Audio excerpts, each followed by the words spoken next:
Assalamualaikum warahmatullahi wabarakatuh. Selamat malam kepada Ibu dosen. Saya Ulfa Herianti Rahmani dengan NIM 860628317 jurusan PG PAUD. Pada kesempatan ini, saya akan menjelaskan bagaimana ontologi, epistemologi, dan aksiologi membentuk dasar-dasar filsafat ilmu, khususnya jika diterapkan dalam konteks dunia pendidikan, yakni sebagai guru TK.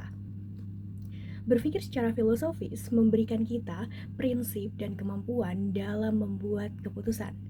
Keputusan yang sangat cerdas dan meningkatkan kreativitas berpikir dalam menghadapi berbagai keadaan yang cukup menantang di era modern saat ini. Dalam filsafat ilmu terdapat 3 landasan utama yang saling berkaitan, yakni ontologi, epistemologi, dan aksiologi. Mari kita bahas yang pertama, yaitu ontologi atau hakikat objek kajian. Ontologi berasal dari bahasa Yunani yang berarti ilmu tentang yang ada. Ontologi adalah cabang filsafat yang membahas hakikat realitas atau eksistensi dari segala sesuatu. Ontologi menjawab pertanyaan, apa yang sebenarnya terjadi dan yang dikaji. Dalam konteks guru PAUD, ontologi mengajarkan kita untuk tidak cepat memberikan penilaian atau melabeli terhadap suatu fenomena yang terlihat hanya di permukaan saja, melainkan kita harus mendalami apa saja penyebab yang menjadi dasar dari fenomena tersebut. Contoh penerapan pada kelas saya. Jadi ketika saya melihat seorang anak yang terus-menerus memukul temannya pada saat bermain balok, pandangan awam mungkin langsung menyebutkan dan melabeli anak tersebut bahwa, oh dia nakal. Tapi dengan pendekatan ontologis, kita akan bertanya, apa yang sebenarnya terjadi di balik perilaku anak tersebut?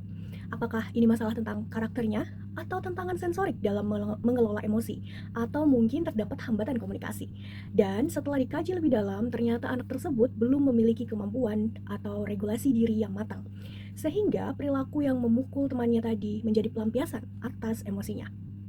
Lalu kita bahas yang kedua, yaitu epistemologi atau sumber dan cara memperoleh kebenaran. Epistemologi adalah cabang filsafat yang membahas tentang bagaimana kita memperoleh pengetahuan, metode apa yang bisa kita gunakan, serta bagaimana kebenaran suatu ilmu itu diuji. Epistemologi menjawab pertanyaan, bagaimana kita tahu apa yang kita ketahui. Dalam konteks saya sebagai guru TK, kebenaran dalam kegiatan belajar mengajar di Indonesia berlandaskan pada prinsip pembelajaran dan penilaian yang ditentukan oleh pemerintah, seperti teori perkembangan anak ataupun kurikulum merdeka. Contoh penerapan yang diterapkan pada kelas saya sebagai guru, kita sering dihadapi dengan tekanan dari orang tua, yang dimana orang tua menginginkan anaknya untuk segera diajarkan untuk membaca, menulis, dan berhitung, atau yang kita biasa sebut calistung, melalui drill-drill soal yang monoton dan berulang yang kaku.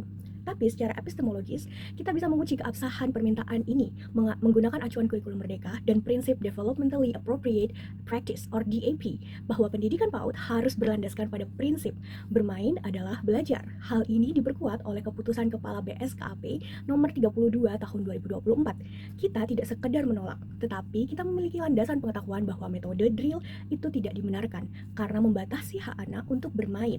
Solusi yang bisa kita berikan adalah mengajarkan literasi dan numerasi lewat aktivitas yang menyenangkan kepada anak-anak dan bermakna, seperti menghitung jumlah balok atau mungkin mengenali huruf yang ada di pasir, seperti itu. Mari kita bahas yang ketiga, yaitu aksiologi, nilai dan etika penggunaan ilmu. Aksiologi adalah cabang filsafat yang mempelajari tentang nilai, etika, dan tujuan dari penerapan pengetahuan tersebut dalam kehidupan sehari-hari. Aksiologi menjawab pertanyaan untuk apa ilmu tersebut digunakan. Dalam konteks saya sebagai guru TK, aksiologi mengingatkan kita agar tindakan dan keputusan yang kita ambil tetap beretika, tetap berguna, serta berdampak positif bagi kesejahteraan mental dan emosional dari anak tersebut. Contoh penerapannya, ketika kita mendapati seorang anak yang mengalami keterlambatan perkembangan, misalnya dalam hal motorik halus, dibandingkan teman-teman yang lainnya dia jauh lebih lambat. Kita mungkin memiliki pengetahuan, sebagai guru memiliki pengetahuan untuk mengidentifikasi kondisi tersebut. Tapi, secara aksiologi kita harus beretika dan sangat berhati-hati. Apakah kita akan mempermalukan anak tersebut dengan mengelabeli dia dengan terlambat daripada yang lain? Tentu tidak.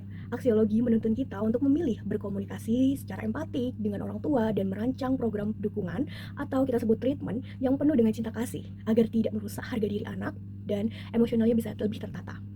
Jadi keterkaitan antara ontologi, epistemologi, dan aksiologi, ketiga landasan ini tidak dapat dipisahkan. Dan ini merupakan satu kesatuan yang utuh dalam membentuk fondasi filsafat ilmu. Ontologi membantu kita mengenali inti dari masalah yang sebenarnya. Epistemologi membantu kita menyeleksi informasi dan memilih metode pengajaran yang sah serta benar secara keilmuan dan secara regulasi. Aksiologi memastikan bahwa seluruh proses tersebut diterapkan dengan bijak, beretika, dan memanusiakan demi kemanusiaan dan perkembangan dari anak tersebut. Jadi, melalui pendekatan filosofis ini, kita tidak lagi hanya bertindak secara otomatis atau tidak lagi berdasarkan hanya asumsi belaka, melainkan kita menjadi pendidik yang kritis, yang cerdas dalam memilih metode, dan yang penuh dengan kasih sayang dalam pengambilan keputusan. Jadi, kita tidak lagi egois terhadap pengambilan suatu keputusan.